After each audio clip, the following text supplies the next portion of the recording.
नमस्कार, जय हिंद। स्वागत है आपका स्टडी लवर्स फैमिली में। और ये वीडियो यूनिट 2 का ये प्रैक्टिस सेट है। इससे पहले हम अलग अलग यूनिट के प्रैक्टिस सेट कुछ कर चुके हैं। नहीं देखा तो प्लेलिस्ट आपको मिल जाएगी और प्लेलिस्ट में जाकर सारे वीडियोस आप देख सकते हैं।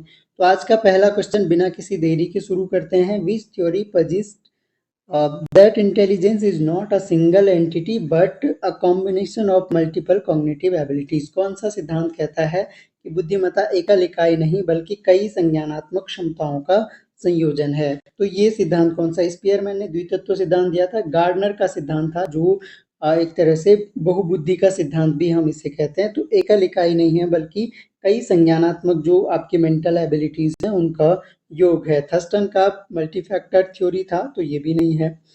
गार्डनर के अनुसार कौन सी बुद्धिमत्ता का प्रकार दूसरों के साथ अच्छी तरह काम करने की क्षमता को दर्शाता है? यानी जो ability to work well with others, यानी दूसरों के साथ अच्छी तरह काम करने की क्षमता कौन सी बुद्धिमत्ता है? तो इसको कहते हैं हम इंटरपर्सनल इंटेलिजेंस, अंतः वैयक्तिक बुद्धिमत्ता। जैसे इंटर स्टेट रिलेशन होते हैं, यानी अंतर्राज्यीय संबंध होते हैं दो राज्यों के भी, ऐसे दो व्यक्तियों के बीच जो एक साथ अच्छे से काम करने की क्षमता है वो इंटरपर्सनल इंटेलिजेंस गार्डनर के अकॉर्डिंग।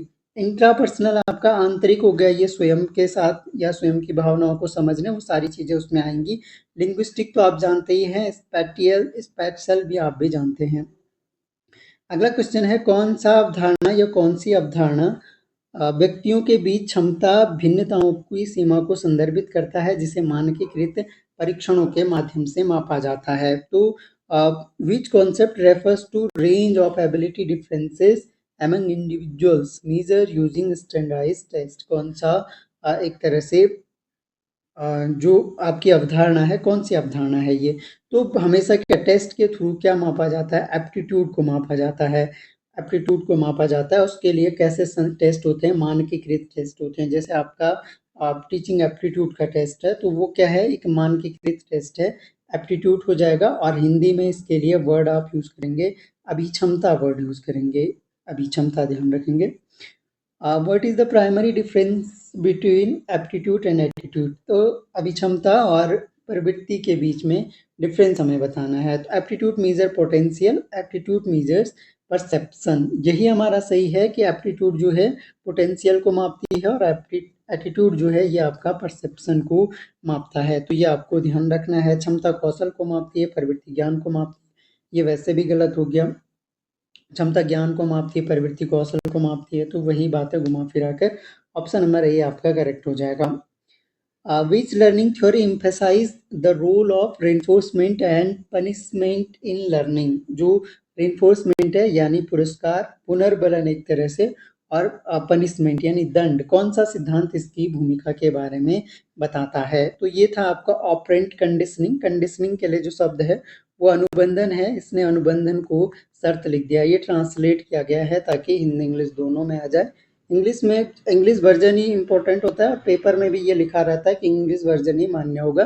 तो आगे अगर हिंदी में आपको कोई डाउट लगे तो इंग्लिश वर्जन ही मान्य होगा। ये मैं आपको कंडीशन एक रख दे रहा हूँ। तो ऑपरेंट कंडीशनिंग है जिसका जो दिया था आपके स्किनर ने, बीएफ स्किनर ने, तो बीएफ स्किनर ने ये दिया था। और मैंने आपके ग्रुप में इससे रिलेटेड एक पोस्ट भी किया है, थोड़ा सा एक बार जरा पढ़ लीजिएगा, वो आपको एग्जाम्स में क्वेश्चन सही करवाएगा। अकॉर्डिंग टू पियाजेट, यानी पियाजे के अनुसार, which stage of cognitive development is characterised by the ability to perform operations mentally rather than physically? तो पियाजे के अनुसार बताना है कि संज्ञानात्मक विकास का जो चरण है मानसिक रूप से कार्य करने की क्षमता से विशेष रूप से पहचाना जाता है। तो कौन सा चरण है ऐसा? तो यहाँ पर देख सकते हैं, सेंसरी मोटर, संवेदी मोटर, या प्रोपरेशनल पूर्व संचालित, प्री ऑपरेशनल, या फिर कॉन्क्रीट ऑपरेशनल, या फिर फॉर्मल ऑपरेशनल? तो सबसे सही आंसर जो हो जाएगा आपका ये कॉन्क्रीट ऑपरेशनल है, जो मानसिक रूप से कार्य करना की क्षमता के रूप में विशेष रूप से जाना जाता है। तो कॉन्क्रीट ऑपरेशनल ये हो जाएगा। पियाजे की थ्योरी हमने समझी है, वो इंट्रो वीडियो है हमारा, आप सभी लोग उसको देख सकते हैं। तो वो मतलब मेंबर्स ओनली नहीं है, इंट्रो वीडियो है, everyone can see that video. which of the following is not a criteria for good mental health, कौन सा जो है अच्छे मानसिक स्वास्थ्य का मानदंड इनमें से नहीं है। देखिए, भावनात्मक स्थिरता होनी चाहिए, सामाजिक अलगाव बोल रहा है, आत्मसम्मान बोल रहा है, अनुकूलनशीलता बोल रहा है। सही आंसर आपका हो जाएगा सामाजिक अलगाव जो है यह अच्छे मानसिक स्वास्थ्य का मानदंड नहीं हो सकता। फिट इंडिया मूवमेंट से रिलेटेड क्वेश्चन है, primarily aims to promote, primarily यानी बेसिकली क्या प्रमोट करता है फिट इंडिया मूवमेंट। तो अब ये तो आसान से क्वेश्चन हो गया, मानसिक स्वास्थ्य जागरूकता, फिजिकल फिटनेस को प्रमोट करता है। अगला क्वेश्चन है, विच is a key role of teachers in maintaining good mental health of student, यानी एक शिक्षक का की रोल क्या है छात्रों का मानसिक स्वास्थ्य को एक तरह से बनाए रखने में। तो सही आंसर आपका हो जाएगा यहाँ पर। देखिए, केवल शैक्षणिक समर्थन, शारीरिक विकास की निगरानी, मेंटल हेल्थ की बात कर रहा है। तो offering counselling and emotional support, और लास्ट ऑप्शन है आपका मैनेजिंग क्लासरूम डिसिप्लिन। तो सबसे करेक्ट जो आंसर हो जाएगा ऑफरिंग काउंसलिंग, काउंसलिंग करना है बच्चे का और उसको इमोशनल सपोर्ट प्रदान करना है, भावनात्मक समर्थन या सहयोग प्रदान करना है। What is the primary focus of continuous and comprehensive evaluation, CCE का प्राइमरी फोकस क्या है। वार्षिक परीक्षाएं हैं, समग्र विकास, प्रतियोगी परीक्षा की तैयारी, मानकीकृत। तो ये होलिस्टिक डेवलपमेंट हो जाएगा option number B. which theory suggests that learning occurs through observation and imitation of others। तो कौन सा थ्योरी सुझाव देता है कि सीखना दूसरों को अवलोकन और अनुकरण के माध्यम से होता है। जब हम दूसरों का अवलोकन और अनुकरण करते हैं तो वो सीखना होता है। ये कौन सा सिद्धांत हमें बताता है। तो इनमें से देखिए, बिहेवियरल थ्योरी, व्यवहारात्मक सिद्धांत, सामाजिक शिक्षण सिद्धांत, संज्ञानात्मक सिद्धांत या निर्माणवादी सिद्धांत। सही आंसर हो जाएगा जो सोशल लर्निंग थ्योरी है हमारी, ये एक तरह से सजेस्ट करता है। अकॉर्डिंग टू एरिक्सन, एरिक्सन की जो थ्योरी है मनोसामाजिक विकास की थ्योरी है, psycho social stage involves the development of trust versus mistrust. यानी एरिक्सन के अनुसार कौन सा मनोसामाजिक चरण विश्वास बनाम अविश्वास के विकास को शामिल करता है। तो यहाँ पर ये देखिए, सिंपल सा क्वेश्चन है, ऑप्शन भी वही बन गए हैं। तो ये आसान सा क्वेश्चन हो गया आपके लिए, एक इजी क्वेश्चन हो गया, ट्रस्ट वर्सेस मिसट्रस्ट, विश्वास बनाम अविश्वास। Which approach focus on the stage of moral development according to Kohlberg. Kohlberg का जो सिद्धांत है नैतिक विकास का सिद्धांत, उसके चरणों पर ध्यान केंद्रित कौन सा दृष्टिकोण करता है। ऑप्शन देखिए, तो यहाँ पर कोलबर्ग का जो सिद्धांत है वो मॉरल डेवलपमेंट का है, नैतिक विकास का सिद्धांत है। ये भी इजी क्वेश्चन हो गया। In which stage of Piaget cognitive development to children begin to think logically about concrete events. पियाजे के संज्ञानात्मक विकास के किस चरण में बच्चे ठोस घटनाओं के बारे में तर्क करना शुरू कर देते हैं। तो यानी जब बच्चे लॉजिकली और कॉन्क्रीट जो इवेंट्स होते हैं उनके बारे में जब थिंक करना शुरू कर देते हैं, तो वो कौन सी स्टेज, ये सेंसरी मोटर हो गया जो आपकी सबसे पहली, ये प्री ऑपरेशनल हो गया यानी जब आपकी मेंटल एक्टिविटीज शुरू होने वाली होती हैं तो उससे पहले की ये है एक्टिविटीज। कॉन्क्रीट ऑपरेशनल हो गया, यहाँ पर आप ठीक से सोचने समझने लग जाते हैं और प्रत्यक्ष या भौतिक वस्तुओं के बारे में, यानी इसको कॉन्क्रीट ऑपरेशनल ही आपका सही आंसर हो जाएगा। फॉर्मल, ये आपकी लास्ट स्टेज होती है और पियाजे की थ्योरी हमने पढ़ी है प्रत्येक स्टेज को, तो वो वीडियो आप एक बार देख लीजिएगा अगर कहीं पर डाउट रहता है।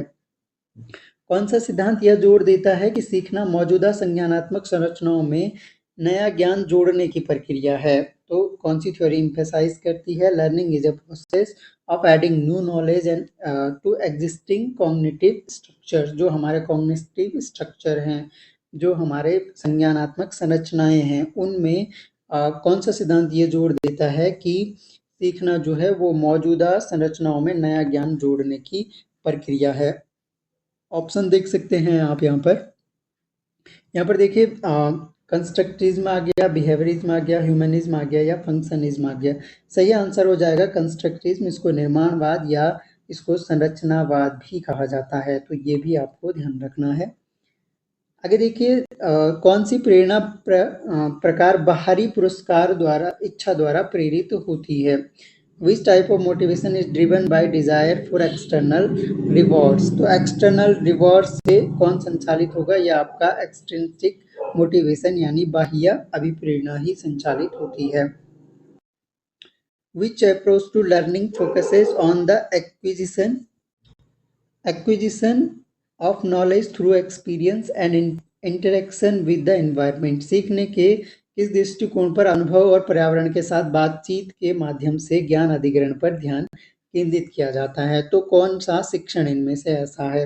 एक्सपेरिमेंटल लर्निंग है, सोशल लर्निंग है, ऑब्जर्वेशनल लर्निंग है, या आपका क्लासिकल कंडीशनिंग है। तो यहाँ पर देख सकते हैं आप, सही आंसर जो आपका हो जाएगा वो हो जाएगा आपका एक्सपेरिमेंटल लर्निंग, अनुभवात्मक शिक्षण। अगला प्रश्न देखते हैं, what is the primary purpose of guidance and counselling in educational settings. यानी जो शैक्षणिक सेटिंग्स होती हैं उसमें मार्गदर्शन और परामर्श का क्या उद्देश्य है? ऑप्शन है एकेडमिक इम्प्रूवमेंट, इसके लिए भी दिया जाता है, emotional and psychological support, career planning, discipline management. देखिए करियर प्लानिंग के लिए भी आपका गाइडेंस एंड काउंसलिंग यूज किया जाता है, लेकिन सबसे जो करेक्ट आंसर हो जाएगा आपका वो इमोशनल एंड साइकोलॉजिकल सपोर्ट हो जाएगा। अगला क्वेश्चन हम देखते हैं, विच theory suggest that intelligence can be developed through effort and learning. कौन सा सिद्धांत ये कहता है कि जो प्रयत्न, प्रयास और त्रुटि के माध्यम से, तो यानी ये बोल रहा है डेवलप एफर्ट एंड लर्निंग, प्रयास और सीखने के माध्यम से जो विकसित किया जाता है। तो यहाँ पर देखिए fixed intelligence theory, growth mindset theory, या फ्लूइड इंटेलिजेंस थ्योरी, या क्रिस्टलाइज इंटेलिजेंस थ्योरी। इनमें से जो करेक्ट आंसर है वो है आपका ग्रोथ माइंडसेट थ्योरी, विकास मानसिकता सिद्धांत हम इसे कहते हैं। Which of the following is a characteristic of effective classroom management? कौन सा एक प्रभावी कक्षा प्रबंधन की विशेषता है? क्लियर एक्सपेक्टेशंस एंड कंसिस्टेंसी, या फिर strict discipline, frequent changes in rules, focus on punishment. कौन सा जो है सबसे अच्छा है कक्षा प्रबंधन, यानी जब आप क्लास मैनेज कर रहे हैं तो उसके लिए सबसे उसकी एक विशेषता क्या है इनमें से? क्लियर एक्सपेक्टेशंस एंड कंसिस्टेंसी, यानी स्पष्ट आपकी अपेक्षाएं हो खुद से भी और अपने विद्यार्थियों से भी, और स्थिरता हो उसमें, कंसिस्टेंसी हो। जैसे हम कंटिन्यू कर रहे हैं, कंसिस्टेंट चल रहे हैं, तो वो कंसिस्टेंसी एक होनी चाहिए। आप रोज का वीडियो रोज देख रहे हैं तो आपके अंदर कंसिस्टेंसी है, रोज का टेस्ट रोज लगा रहे हैं तो वही कंसिस्टेंसी और वही चीज़ें आपको आगे लेकर जाती हैं। थोड़ा सा भी अगर लापरवाही कर रहे हैं तो कहीं ना कहीं उतने आप बैक हो जाओगे। आप लोग देख रहे होंगे कंपटीशन कितना तेजी से बढ़ता है। Which tool is primarily used for assessing students learning in a digital format? कौन सा टूल जो है आपका यूज होता है assessing students learning and digital format, यानी डिजिटल प्रारूप में करने के लिए शिक्षा का मूल्यांकन कौन सा टूल उपयोग होता है? ओवरहेड प्रोजेक्टर, या फिर learning management system, black board, white board. सही आंसर हो जाएगा आपका LMS, learning management system. Which psychological theory emphasize the role of unconscious processes in personality development? व्यक्तित्व विकास में जो आपका अनकॉन्सियस यानी जो आपका अचेतन मन होता है, अचेतन मन, इसकी धारणा पर कौन सा सिद्धांत जोर देता है? तो ये साइको एनालिसिस जोर देता है, मनोविश्लेषणवाद। सिगमंड फ्रॉइड की ये थ्योरी है, बहुत अच्छे से हमने थ्योरी क्लास में पढ़ा है सिगमंड फ्रॉइड को। उसमें चेतन, अचेतन, अवचेतन तीनों कॉन्सेप्ट समझे हैं, ईगो, सुपर ईगो को समझा है। What is the difference between जो आपका मन के गत्यात्मक पक्ष होते हैं उनमें क्या विभेद होते हैं, तो वो सारी चीज़ें हमने समझी है। अभी भी नहीं देखा है तो एक बार जरूर देख लीजिए, मैंने स्पेशल नोट करके भी डाला था कि ये थ्योरी ज़्यादा इम्पोर्टेंट रहती हैं एग्जाम के पॉइंट ऑफ व्यू से। Which method of assessment involves the evaluation of a students performance over a period of time? मूल्यांकन की कौन सी विधि एक छात्र के प्रदर्शन के समय की अवधि के साथ मूल्यांकन करती है? तो अब यहाँ पर देखिए ए पीरियड ऑफ टाइम बोल रहा है, तो समेटिव असेसमेंट, फॉर्मेटिव, डायग्नोस्टिक, या फिर नॉर्म रेफरेंस असेसमेंट। जो करेक्ट आंसर आपका हो जाएगा वो आपका हो जाएगा यहाँ पर ये फॉर्मेटिव असेसमेंट होता है। इसको आप निर्माणात्मक, कंस्ट्रक्टिव असेसमेंट भी आप इसको बोल सकते हैं।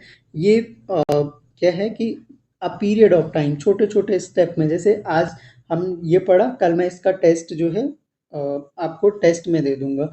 तो टेस्ट सीरीज में अगर इसका इसी का सेम टेस्ट दे दिया तो वो आपका क्या हो रहा है, इवेल्युएशन हो रहा है कि आपने इस वीडियो को कितनी तल्लीनता से सुना है, और उतना आप लोग फोकस नहीं कर रहे हैं। मैं देख रहा हूँ कि अधिकतर लोग जो हैं, पिछला जो टेस्ट था वो भी वीडियो बेस्ड था, वही वीडियो का पूरा टेस्ट उठा के वहाँ पे डाल दिया गया था।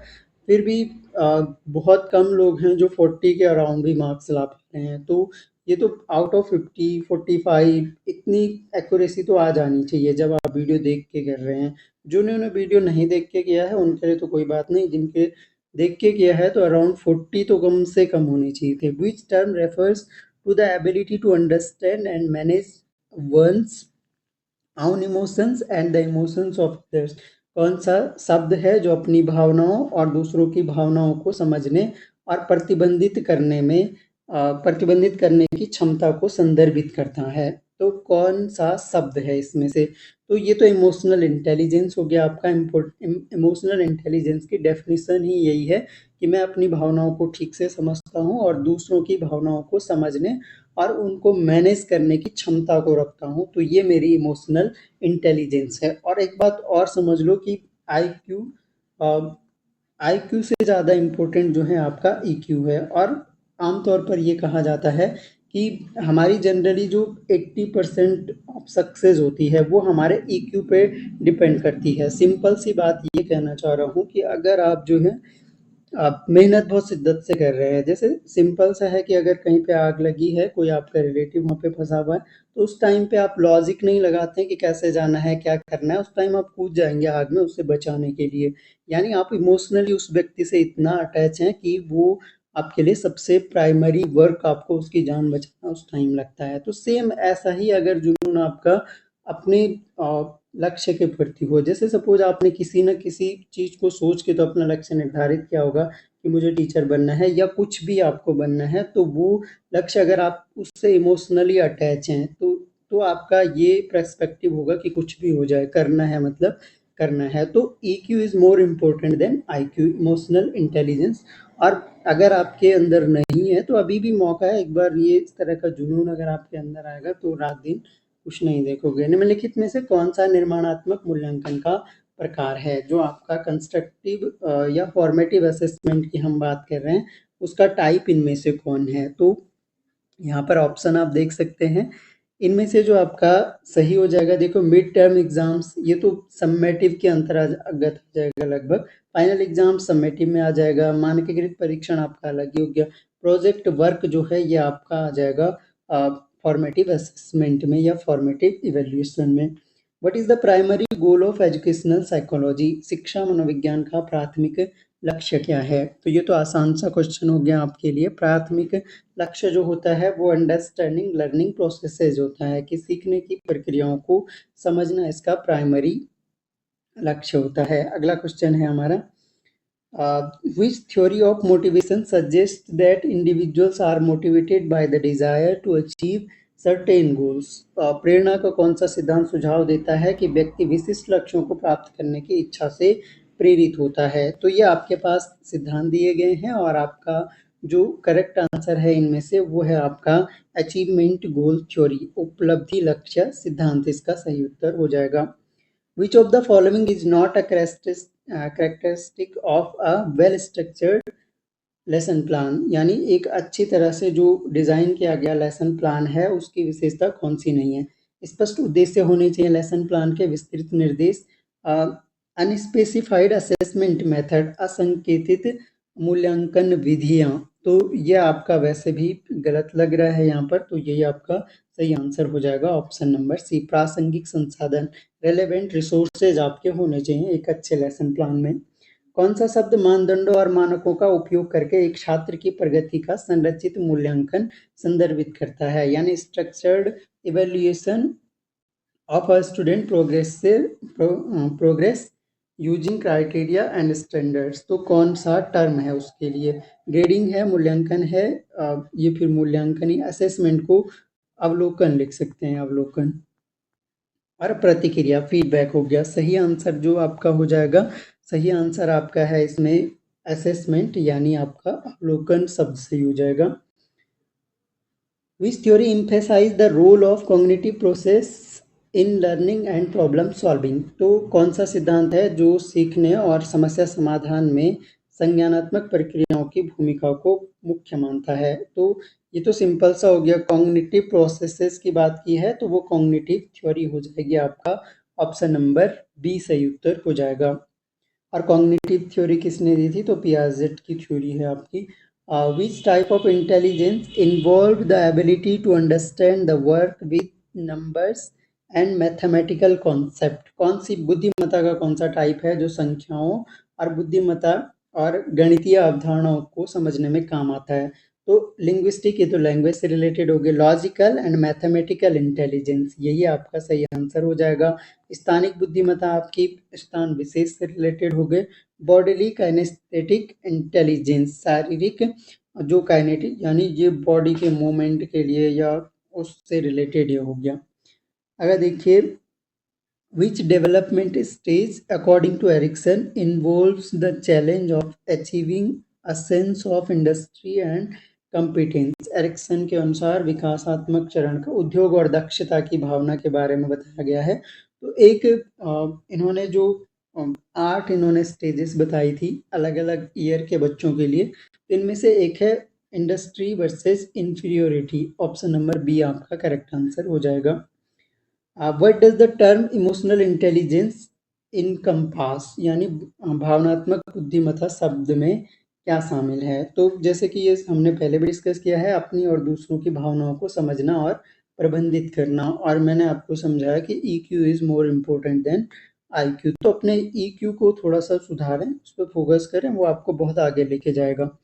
Which of the following is not a characteristics of a well design research study. कौन सा एक अच्छी तरह से डिजाइन किए गए अनुसंधान अध्ययन की विशेषता नहीं है? देखो, एक अच्छे डिजाइन जो रिसर्च है उसकी वैधता होनी चाहिए, वैलिडिटी होनी चाहिए, रिलायबिलिटी होनी चाहिए, विश्वसनीयता होनी चाहिए, जनरलाइजेबिलिटी यानी सामान्यीकरण उसका होना चाहिए। अब देखो, एम्बिग्यूटी बोल रहा है, अस्पष्टता बोल रहा है, तो ये तो सीधे सीधे गलत हो गया, अस्पष्टता नहीं होनी चाहिए उसमें।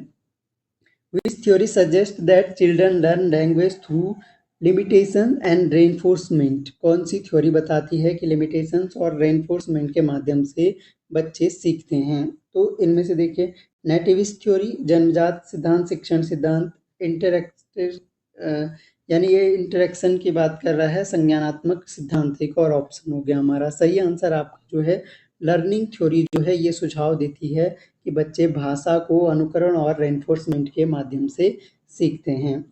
अगला क्वेश्चन आपके सामने है, which aspect of mental health involves the individual's ability to adopt the stress and adversity. तो कौन सा एक तरह से मानसिक स्वास्थ्य का कौन सा पहलू है जो व्यक्ति की तनाव और प्रतिकूलता के प्रति अनुकूलन क्षमता को शामिल करता है? ऑप्शन आप लोग देख सकते हैं यहाँ पर। क्या है इसमें? रेजिलेंस दिया गया है, सेल्फ एस्टीम दिया है, सेल्फ अवेयरनेस दिया है, इमोशनल स्टेबिलिटी दिया है। तो कौन सा एक तरह से तनाव और प्रतिकूलता के प्रति अनुकूलन क्षमता को शामिल करता है? तो ये आपका ऑप्शन नंबर डी हो जाएगा, इमोशनल स्टेबिलिटी इसका सही आंसर हो जाएगा। अगला क्वेश्चन है, what is the primary focus of summative assessment? निर्माणात्मक मूल्यांकन का प्राथमिक फोकस क्या है? तो इसका जो प्राथमिक फोकस है, क्योंकि ये निर्माणात्मक मूल्यांकन है, ये हर स्टेप के बाद फीडबैक देना इसका लक्ष्य होगा।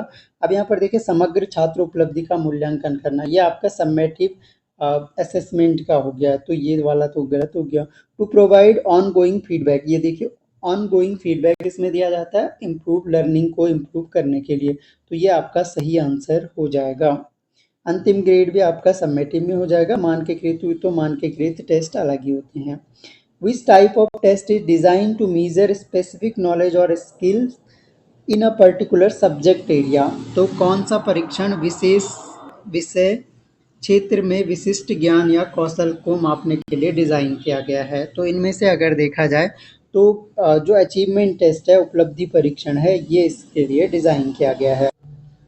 Which strategy is effective in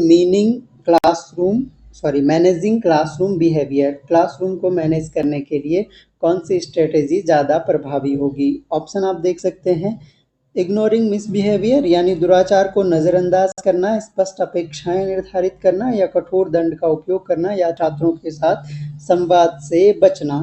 कौन सा आपका कक्षा को प्रबंधित करने का सही स्टेप कौन सा आपका होगा? तो यहाँ पर देख लीजिए आप क्या है, दुराचार को नजरअंदाज करना वैसे भी गलत हो गया। सेटिंग क्लियर एक्सपेक्टेशंस, तो इस क्वेश्चन का आंसर ऑप्शन नंबर बी हो गया। अगला क्वेश्चन है, which theory of learning focuses on the role of social interaction in the development of cognition, यानी एक तरह से जो संज्ञान के विकास में सामाजिक बातचीत की भूमिका पर ध्यान केंद्रित करता है। कौन सा सिद्धांत इनमें से है? निर्माणवादी सिद्धांत है, व्यवहारवादी है, या सामाजिक शिक्षण सिद्धांत है, या फिर मानवतावादी सिद्धांत है?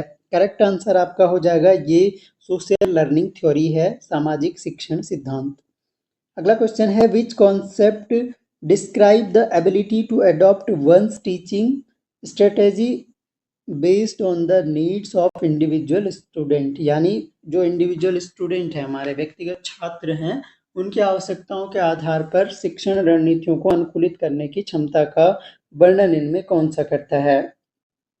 ऑप्शन आप देख सकते हैं, डिफरेंशिएटेड इंस्ट्रक्शन, या फिर स्टैंडर्डाइज्ड इंस्ट्रक्शन, या फिर आपका फिक्स करिकुलम, या यूनिफॉर्म टीचिंग, यानी एक तरह से समान शिक्षण इनमें से हो जाएगा। तो सही आंसर जो आपका हो जाएगा वो हो जाएगा आपका विभेदित शिक्षण। इसके लिए हमें यूज करना होगा। जो आपकी से क्या आप जान सकते हैं कि इंडिविजुअल जो स्टूडेंट हैं, जो आपके प्रत्येक छात्र की व्यक्तिगत आवश्यकताएं अलग हैं, उसकी क्षमताएं अलग हैं, तो उनको आप समझ सकते हैं किससे? विभेदित शिक्षण से। Which of the following best describes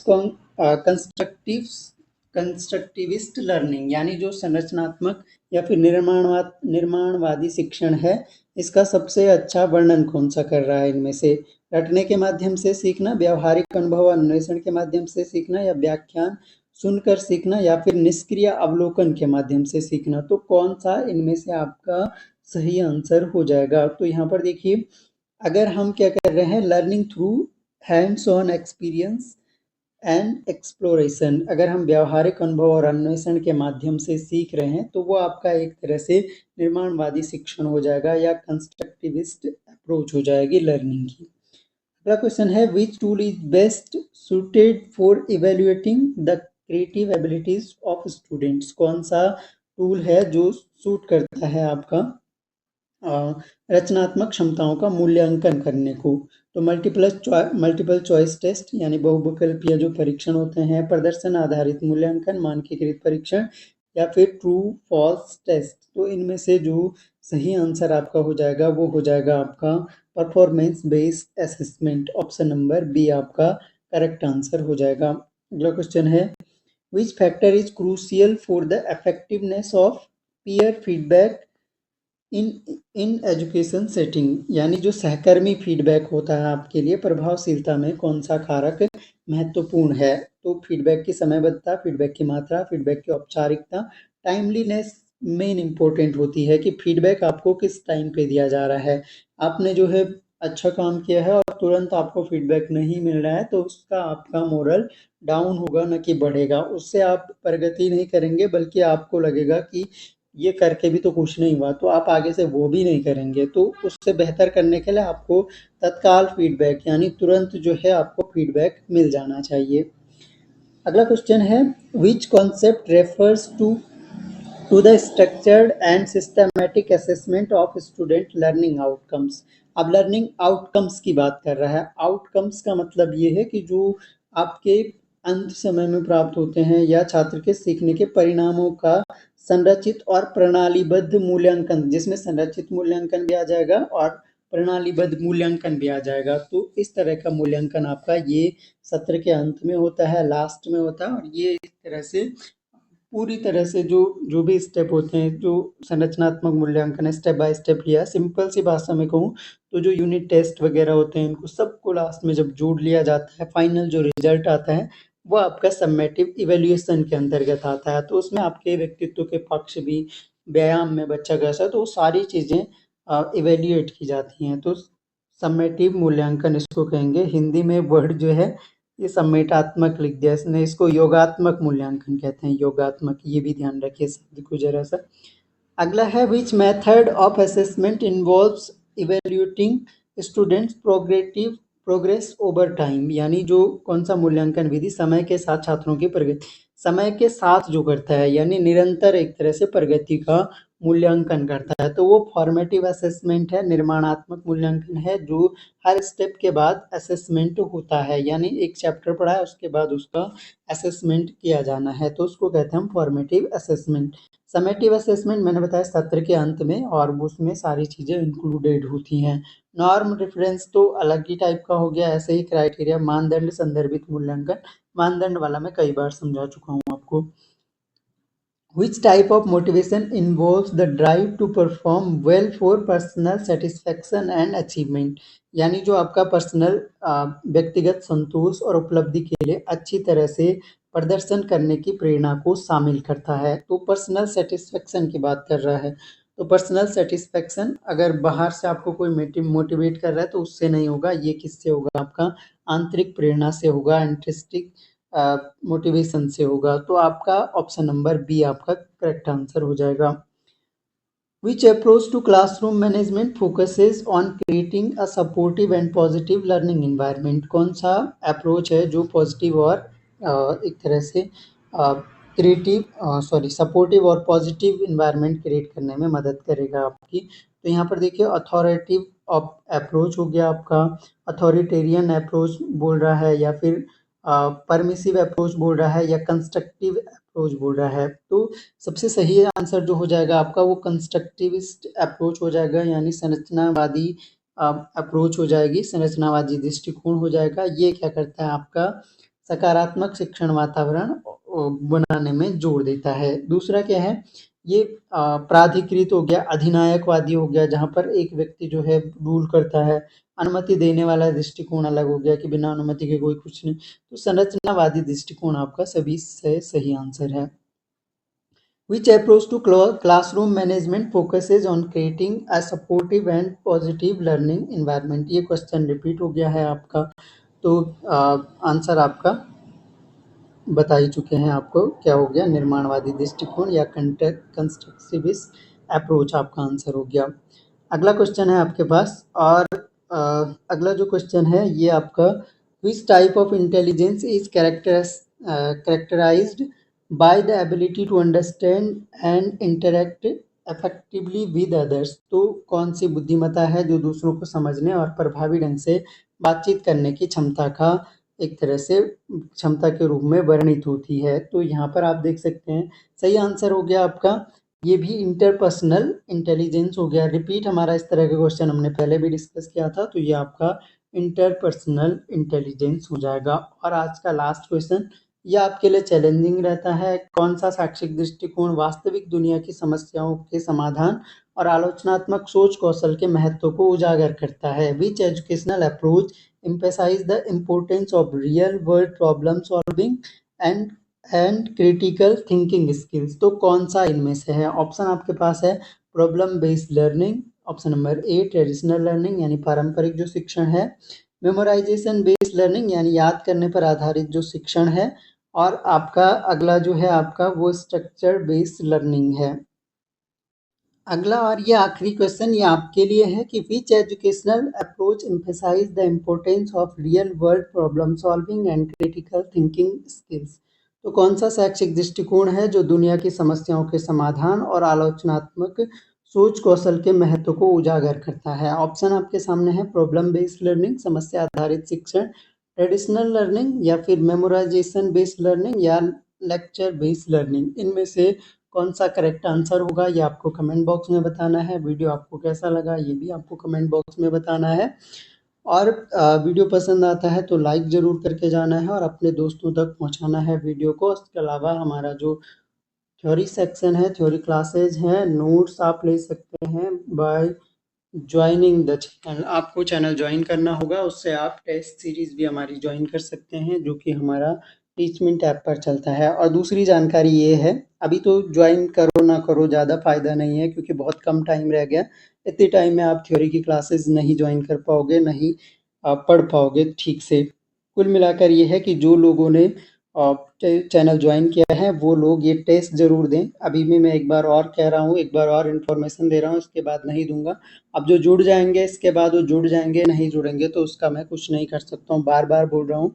तो क्योंकि अभी भी जो है मुश्किल से 150 लोग उसमें जुड़े हैं, उसमें से भी 70-80 लोग हैं जो आपका डेली प्रैक्टिस सेट करते हैं। जो नहीं करते हैं उनके लिए एक सूचना और मैं दे रहा हूँ कि कृपया जुड़ जाइए, इससे आपका ही फ़ायदा होगा, मुझे कोई फ़ायदा अलग से होने वाला नहीं है। तो ये आपके फ़ायदे के लिए है, तो ज़रूर जुड़ें। आप जो है टेस्ट अटेम्प्ट कीजिए, वो आपको बहुत हेल्पफुल होंगे, ऐसे मुझे पूरी उम्मीद है।